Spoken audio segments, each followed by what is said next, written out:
Hello everyone and welcome to Watch Complications. I'm Brian. Check out my website watchcomplications.com. Subscribe here if you haven't and follow me on Instagram at watch_complications. Hopefully this is another useful video for everyone. This is my low-cost watches series. I have a couple of Pagani Design watches that I purchased and I'm going to give them the full rundown. Pagani Design watches are becoming sort of a hot topic in watch groups like on Facebook and on some review channels as of 2020. Homage watches are nothing new, but like many Chinese watch manufacturers, Pagani Design copies established brand designs and offers them at a much lower cost. And I keep seeing pictures and posts and reviews touting how good they were for the money, so I decided to take a look for myself as part of my low-cost watches series and also give potential buyers, you, a reality check. Let me be clear, I'm not particularly a fan of what I would call heavy homage watches, though some might say everything is homage of something else. Also, a fine line really exists between an homage and a copy, which might come down to the logo being the only thing that's really different in the overall look. So I'm not really a fan of, the Steinhardts, Devosa, Invicta, and the like, but I'm sure some people reading the post, which is linked in the description below, and watching this video are fans of such brands, but no worries, as watches into each their own. For this check for today, I'm wearing one of the Pagani Designs. This is the PD 1651. This is called the Explorer. It's really a Yacht-Master, Rolex Yacht-Master copy, we'll call it. We're just going to call it what it is, not homage. This is a copy with a different logo, or at least as close to it as possible, given some different materials, of course. So we're going to take a look at this and a copy of the TAG Heuer Autavia, and we'll see what they're all about. And I'm going to give you the full picture. There's no fluff here. It's not me selling any products. These are my own opinions, my own experience. I actually wear the watches that I get, whether it's anything from a GS or VC all the way down to this low-cost stuff like this Pagani Design. I wore this actually more than I probably have any other review watch in sequential days. I wore this for 8 days straight. And it wasn't just because of the review that I wanted to do for the channel. It's because it's actually comfortable, nice beater watch, and I just found myself putting it on every day. But I wore this for going on 2 weeks straight. The other watch, which is a TAG Heuer Autavia copy, looks like this. I didn't wear this one much, and you'll hear why as I get talking specs and whatnot. It's a little bit too big for my liking, particularly the lug-to-lug and the height on that one. But really like this Pagani Explorer. If you're new here, great. You're going to get a feel for my comprehensive, in-depth style. If you've been around for a while, you know we're going to go through the specs, all of the pros and cons, my experience with these watches, things I plan on doing in terms of updating, maintenance on. This one I'm going to keep. I might even do a giveaway of the tag copy, and then we're going to get into all kinds of other fun stuff. So let's get going. All right, so why might a watch enthusiast purchase a Pagani Design watch? Well, one reason might be to confirm if you like a look before committing funds to the real deal. For example, I like the Yacht-Master 37, reference 268622, but that retails for $11,250. Ouch. Maybe you've never had a watch with a Cyclops lens, for example, and want to give it some real wear, not just go into the AD and try it on for a few minutes. Well, the PD 1651, a Yacht-Master copy, which they ironically call the Explorer, provides an option. Or maybe you just want a beater version, right, of a nice watch. And, I plan to replace what I'm calling Yachty. The seconds hand, you can see, is matching the minute and the hour hands. The Yacht-Master has some blue text here as well, but a blue seconds hand. I'm going to replace that hand with a blue variant, and as you'll see in a little bit, I need to realign the bezel a little bit. All right, and here's a rant. I don't go off on rants very often, but I thought this one would be sort of fun. I do not like the Cyclops lens. Though useful at some point in watch history, a monocle, which is really what it is, on a watch face looks ridiculous and only amplifies an already abused complication when it comes to dial symmetry and modern necessity. If you need to see the date better, perhaps glasses or update the prescription. I wear glasses and I can see a regular date just fine at arm's length. You can comment down in the comments if you think I'm wrong, which is fine. Like again, it's watches, to each their own. All right, I've given myself a few seconds to calm down. End rant. The Cyclops is just ridiculous. All right, I've also considered buying a TAG Heuer Autavia. That's an automotive / aviation watch, but it's got a dive bezel on it, which retails for around $33.50. and that can be had for about $1,000 less on aftermarket. So you're looking at somewhere between $2,000–3,000 for this watch. If you get the proper thing, the tag, at least they got the date implementation right. It's at 6 and no Cyclops on this Pagani PD 1649. You can see they have the date at 3, which is one of the main differences in their design. But again, why not test out the look first with this similar model? Are the specs exactly the same? No. Will it give you a low-cost method to figure out if you're feeling a design? Yes, certainly I'd like the look and the feel of the tag better, particularly the bracelet. The bracelet on this Pagani, it was just not good at all. I like it much better on the PD 1651. This is 44 millimeters and has over a 50 millimeter lug width. So this feels big and bulky compared to what you'd be feeling, particularly with a better high-quality bracelet on the actual tag. But, you know, visually, it's basically the same dial design. Same bezel design, crown design, same lug design. It might be a little bit taller, it might be a little bit thicker, longer, bigger diameter, but it gives you a visual cue is, do I like this? Do I really like it? Do I want to go spend a couple $1,000s? Why not take a $75 chance on something? You can pass it along, you can sell it, whatever. After you're done with it, give it away. Get a friend into watches. But a test run can help. Is it something I will stick with as I consider spending money on the real deal? Okay, so let's talk some specs first. I'm going to start with the specs on the PD 1651. You can see I've been wearing this a lot. I've already got a little bit scratched up. I really do like the bracelet and clasp on this one. It's pretty convenient and works really well. Feels nice. It's comfortable on the wrist. So this is the Pagani Design PD 1651. This is obviously a Yacht-Master copy. They call it the Explorer. Now, it's a 40.5 millimeter diameter, so it is in the sweet spot when it comes to diameter. It has these pronounced lugs like the modern Rolex design. The height is nice at 12.5 millimeter, about there. Lug to lug 47, a little over 47.3. Lug width on this is 20 millimeter. Stainless steel, screw down crown and case back. The crown interaction is actually pretty smooth, pretty easy. So this unscrews fairly nicely. Pop out to time setting and date setting. Push back in, screw it down, and off we go. Case back as well is screw down design and exhibition, so you can see the movement in there. The movement is a Seiko NH35A automatic. It's got 24 joules. Accuracy is going to be -20 to about +40 per day. These are probably unregulated, but it's a nice, common, serviceable, replaceable, easily regulated movement, so you could do stuff with it if you really wanted to. The crystal on this is sapphire. It's a low-grade sapphire. I tested it. So yep, sapphire front, mineral crystal on the back. Water resistance at 10 ATM, 100 meters, 300 feet, and priced at $94 on the official Pagani store.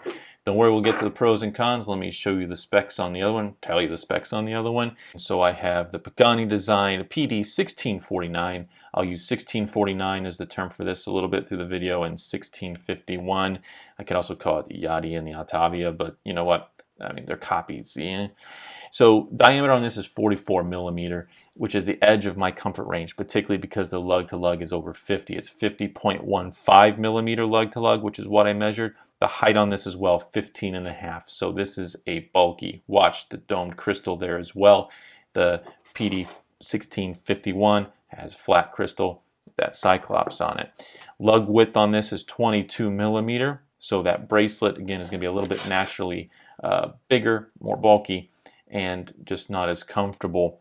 The weight is 175 grams on the bracelet, which is 30 more than the 1651. This is only 146 grams, so 30 more grams on the bracelet. I instantly put this on a Horween leather strap, and that brown-blue combo looks really good.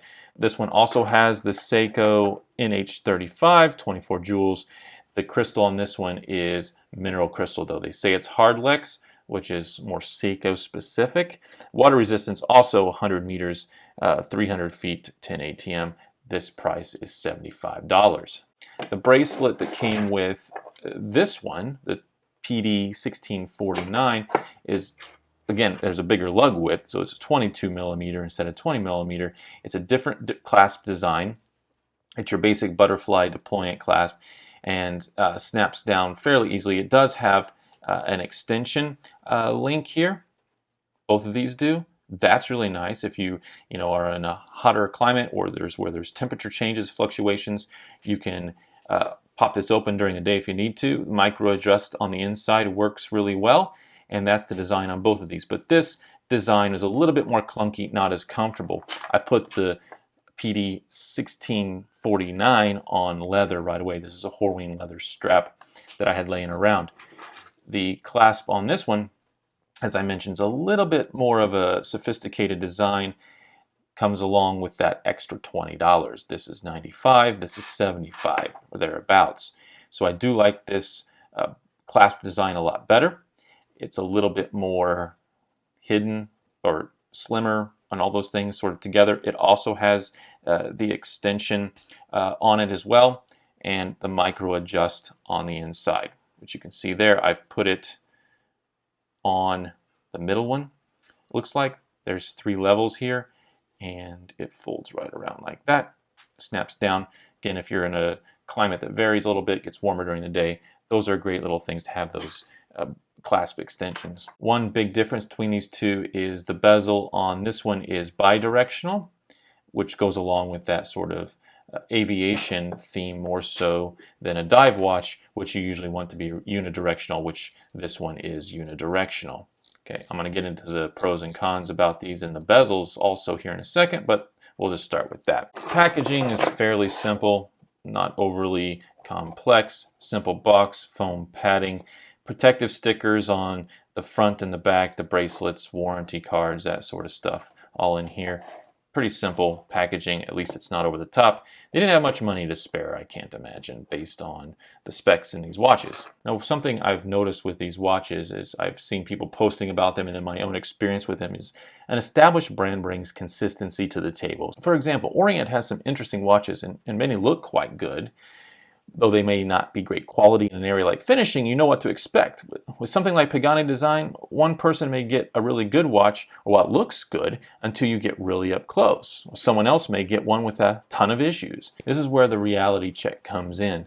You may watch or read about very good experiences with Pagani, good watch for the money, but I want to help balance expectations with a more complete picture on these. So let's talk pros. It is hard to beat in terms of the cost. Under $100 for all steel, sapphire, 100-meter water resistance, bracelet, Seiko NH35A. You can't really complain.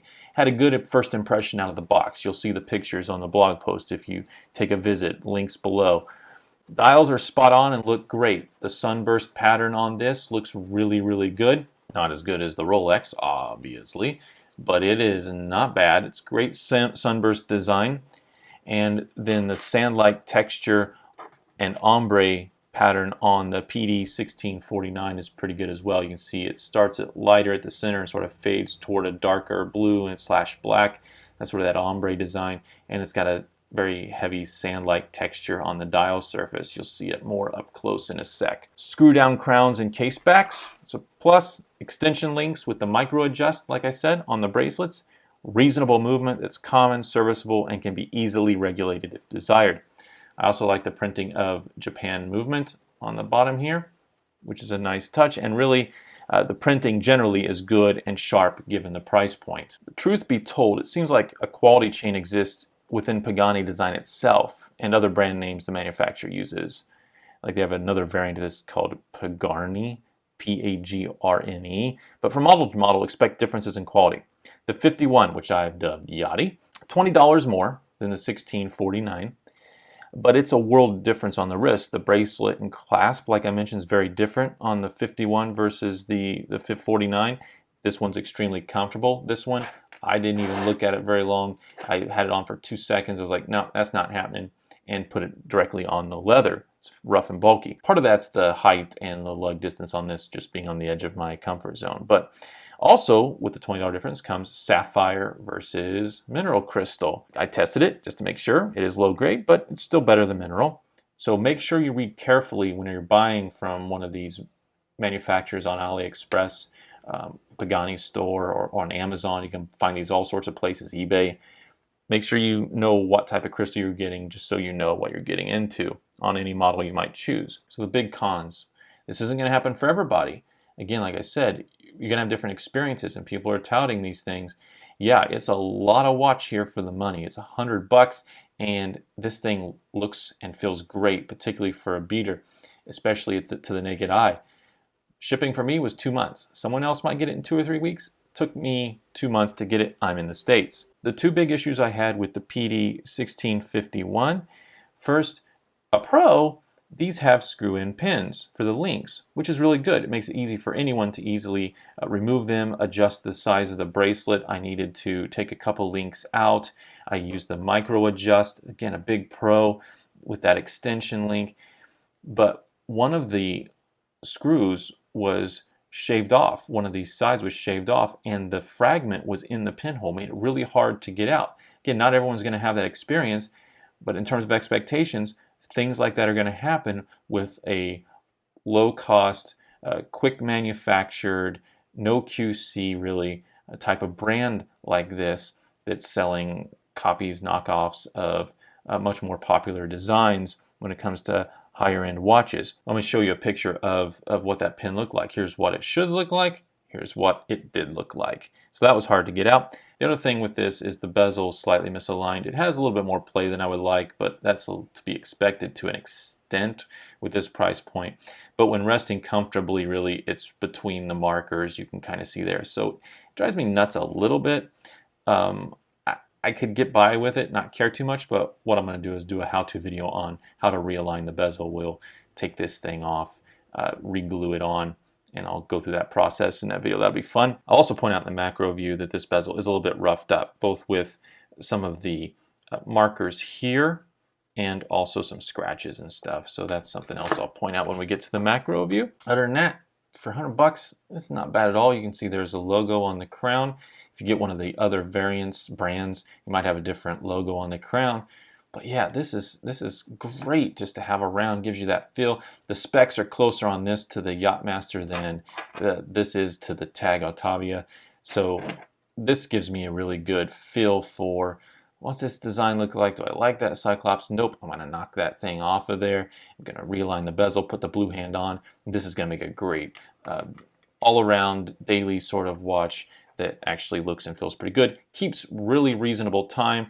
The movements are unregulated at this price point, but I can regulate it if I want to. I will say that the lume on these is terrible. That's a big con for both of them. You get a little sense of it. If you're out in the sun, come back inside for a few minutes, you'll see that glowing a little bit. Do not expect to be able to see these at night. That lume just does not last. It's not even worth showing in pictures. I don't think I'm even putting pictures in the blog post. It's just no lume of note. It's lume, but it only lasts less than 10 minutes, I would say, of any reasonable charge. Now, the PD 1649. The bezel is fine on this one. What's misaligned just a tad is the chapter ring. As you can see under there, slightly. This one's not near as weird looking as the 1651, but that chapter ring in there is a little bit misaligned. It looks okay in some places, not completely off, but it's a little bit troublesome there at 12. There's some debris under the crystal on this one. Hopefully it'll show up under the macro view. It's up here right next to the one. You'll see a picture of it in the blog, and I think it might be, you can see there, you'll see it better under the macro view. There's a dot missing from the lume tip on the second hand. I'm wondering if that's it. You can see it under the crystal right there. So there's some specs in here. There's some specs under certain light and directions, angles that you can see specs on. The counterbalance on the second hand. The machining's pretty rough on the sides of the hands on both of them, but more so on this. This is $75, this is $95. This really had rougher machining all around. Actually, between the lug and the case, where the lug meets the case, on one of these corners, there was a piece of metal still. I had to use my tweezers to move it out of place. I'll put up a picture of the metal shards that I found. One was in the box, but one was from between the lug and the case on this watch, and the other metal shard fragment was from the link pin on the bracelet for the PD 1651. I wish the date was at 6, like the tag. It gives it better balance, but they went with, again, the same movement, the Seiko NH35A, which is a common, very popular movement.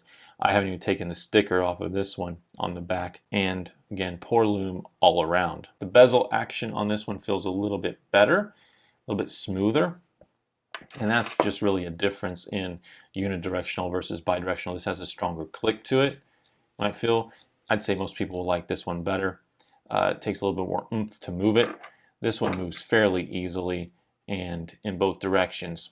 One other thing I do want to point out is the bracelet on this, we'll call it the cheaper one, $75 one. It says stainless steel, but you can see there's a rust spot right there. So again, people's experiences with these are going to vary. This is my reality check to you. I've given you some of these big pros and cons. You might hit really lucky where you get one that has everything in ship shape. You know, the bezel's aligned, no specks under the crystal, that Cyclops is in the right spot, there aren't any messed up screw pins in the links. You might just get the perfect one, and that's cool. But that's probably not the reality for most people. There's going to be little things, particularly when you start looking up close. And I do like the brushing and the polishing on these. It's pretty good. You can see I haven't even taken the sticker off the crown on this one. I've worn it around a little bit, but not that much. This one's just a little bit too big for my liking. Someone's going to like it, though. Think I should give this one away for free? Somebody want it? If you want it, you can say so in the comments. Maybe I'll give it to you. How's that for a tease? Anyway, but yeah, it's a nice watch, right? Somebody's going to like it. Someone's going to wear it, really enjoy it. For me, this one is certainly worth that, like $20 more. It just depends on what look, size you're wanting to go for. They have this oyster bracelet. It's a cross between brushed and polished. The center link's polished and the side link's brushed. Again, for the price point, not much to complain about there. It's pretty good. I mentioned I've already sort of scuffed it up a lot. I've been wearing it a lot. I've had this in the lake. Have I water tested it? Yep. This has been in the lake multiple times. It's also gotten some scrapes against my laptop. You can see there. So I've already started beating this up quite a bit, and it's held up so far. I did have it in the water, not to 100 meters, but I've had it, quite a few meters deep, and in the water consistently for a fairly significant amount of time, and it did just fine. So I'm not concerned about the water resistance on it at all for what most people would do. If you want to go swim with this, you're going to be fine. There are a lot more photos and some more details in the blog post, but let's do a macro view and then we'll be done taking a look at these Pagani watches. Voila, there we are in macro land. Again, there's a lot out there right now on, for the money, these are actually really good. And with that sentiment, I do agree. Look at even on this macro lens, the printing's pretty sharp. Look at the sunburst dial. Goes along with that sort of dark rhodium color. Now someone might have specks under the crystals. Someone might have some messed up lume. The Cyclops could be twisted a little bit. The bezel could be misaligned like it is on mine. And there's a little bit of play there. There are potentially issues. You might get a really good one. Overall, to the naked eye, pretty good. Start looking up close, you're going to notice issues. Let's show one right here under the macro lens. You can see the bezel's a little bit scuffed up. So you can see there's a nick in it right there. No, I did not do that. It came that way. I will show a picture here as well. The machining, you can see these lines, these striations in the 12 o'clock marker. Notice the markers here. Some of these are pretty clean, clear, nice edges. Some of them, the two leading up to the 10, you can see there's some like imperfections on the sides. They're not straight lines. Also, like on the 1, it's a little bit wavy there. Whereas the 0 is pretty hard lines, all sides and the interior. You're going to get some variation there. Notice there's some imperfections here around the 2 on the bezel. This sort of sandblasted, bead-blasted look is pretty good. And the contrast between the polished markers and numerals and the main part of the bezel, blasted wrist polish, looks pretty good. The machining on the marks around the bezel is pretty good. Transitions between polished and brushed. See, it's an NH35A. It's the basic version of the movement, no special rotor with branding on it. You can see the bridges are brushed. That's the standard model of the NH35. Pagani Design, water resistance 100 meters, 1651. See the machining on this. Again, you can see that little bit of a rust spot there on this one. A couple of those here and there. Again, makes you sort of think about, well, what grade of steel are we talking about? Machining is a little bit rough around here, but the polishing is all right. The brushing is all right for what you would be expected to see on this sort of a watch. I'll show it to you better on the other one. Kind of hard to with that bracelet on there. I think the best thing about this is the dial itself and that sunburst. They hit that really well. And the seconds hand actually is pretty good too. Most of the lume is fairly even around inside the markers. Not a lot of overflow, fairly consistent in the amount. It's not good lume at all. I don't know why they just put a little bit better lume. Wouldn't be that much of a price difference, to be honest. Not a lot of unevenness there. It's actually pretty good. All right, these crystals wouldn't have any AR coating either, so that would be another sort of price difference. Let's take an up-close look here at the tag. Let me show you. See that speck right there? That's under the crystal. Try to wipe that little white dot as hard as you can. It's not coming off. Again, really good with the printing. Very sharp. Again, that chapter ring is just a little bit to the left of where it should be. There you can see the dot missing from the lume tip there, which may very well be that little thing. There's a couple other dots in here as well. I'll try to show you. You can sort of see here on the seconds hand on the counterbalance, those are some specks. You can see those a little bit in certain lights with the naked eye. Look up close, you're going to see them a little bit more. This little cut into the side of the lug, I don't believe it's that same sort of cut on the actual Heuer Autavia. I think it's smooth along here, but they've put a little crease in the lug. But again, those transitions between brushed and polished, not bad, given what it is. Take a little bit closer look at the movement on this. The sticker's on here, but you can still see it pretty well. So NH35A, 24 jewels. You can see it's the exact same movement. You got some brushing on some of the bridges there, an unmarked rotor, original, and this screw down case back crown there. Again, that sticks with the tag design. See the bezel here, pretty slick, smooth, nice action. Brushing is really good, circular patterns, straight patterns here down the side, some polished surfaces there. It's not bad at all, really, to be honest. And here's that sort of sand texture. And the only big thing I wish this had was the date at 6. You see, it's really, again, the best thing about this one is the actual dial, like with the color, the textures, the printing. It's really good. This price point works on both of them. All right. Say goodbye. Well, there we go. I held nothing back. There's some good things and there are some bad things. I hope this served as a good reality check for all of you who've decided to watch through the entire video. You can also find, obviously, the information in the description below, in the blog post, lots of pictures, more detailed information, all the spec information. It's all there on my website, watchcomplications.com. I do plan to keep the Pagani Design 1651, which is that Yacht-Master copy. I'm going to swap the seconds hand with a blue one, give it more of that Yacht-Master feel. I'm going to do a how-to video on how to realign the bezel, so that'll be coming soon. And also keep watching the channel, my blog, social media stuff on Instagram. I will be doing a giveaway soon for the PD 1649, which is that Heuer Autavia copy, but PD, we'll call it Pagani Design. Yeah, you know, they put the date at 3. I'm Brian, this is Watch Complications. Follow me on Instagram at watch_complications.com. Subscribe here or else. I am out.